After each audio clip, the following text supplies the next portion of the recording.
మాల వేసుకొని 4వ రోజు బొమ్మలమ్మ గుట్ట దర్శనానికి వచ్చినాం. సో నలుగురం స్వాములం కలిసి వచ్చినాం, మీద స్వాములు రాలేదు. సో ఈ బ్లాగ్ మొత్తం చూడరు, మస్తు ఉంటది.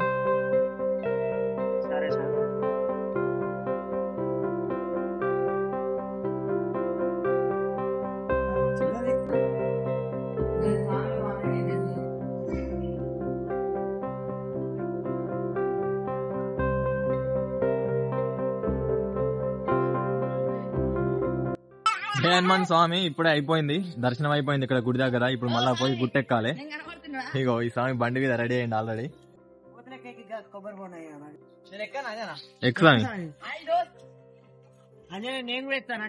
ఇగో వచ్చింది కోతి స్వామి.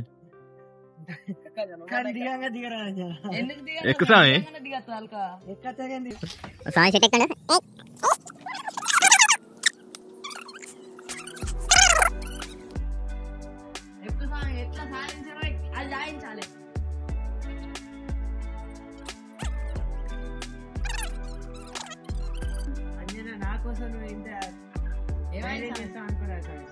ఇగో ఈ స్వామి గివ్ అప్ చేసిండు.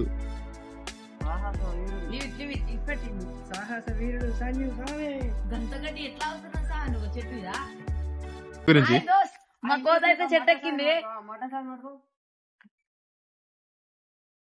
మెల్లా స్వామి తింపిగా గిరా గిరా దింపాలి. పడతావు స్వామి.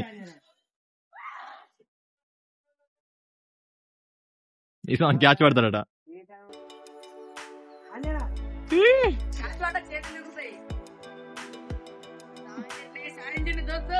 మెలా మెలా మెలా స్వామి.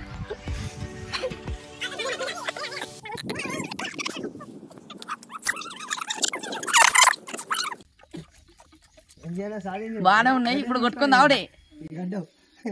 చూడు స్వామి ఎట్లా చెట్టు. ఎక్కడ అనుకున్నా. జై శ్రీరామ్, జై శ్రీరామ్, జై శ్రీరామ్ అన్నాక సాధించడం.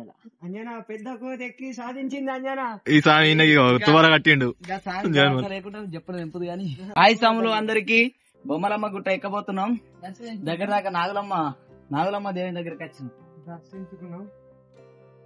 నాగులమ్మ దర్శించుకొని ఈ తొండను ఏమంటారు చెప్పుడు సామాన్. ఇక్కడ ఇదేంటంటే మెట్లు ఎందుకు కట్టించారు అంటే ఈ చిన్న సాములకు, పెద్ద సాములకు, ముసలి సాములకు ఈ బొమ్మలమ్మ గుట్టను దర్శించుకోవడానికి వీలు లేకుంటే మెట్లు ఒక స్వామి కట్టించింది.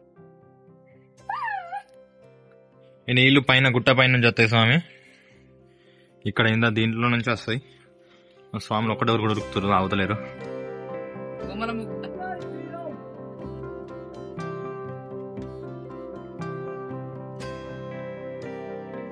ఈ స్వామి కింద రాసింది తొలి తెలుగు కంద పద్యం. ఇది 3 లాంగ్వేజ్ లో ఉంటది. ఒకటి తెలుగు, ఒకటి కన్నడ, ఇంకొకటి సంస్కృతంలో.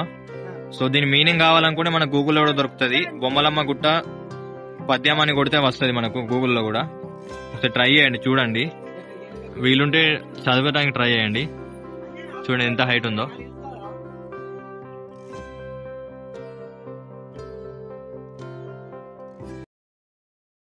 అయిపోయింది, గుట్ట ఎక్కినాం, దిగినాం. ఇప్పుడు మళ్ళీ ఇంటికి కూడా. ఇక ఇంకో బ్లాగ్ తోటి మళ్ళా కలుద్దాం.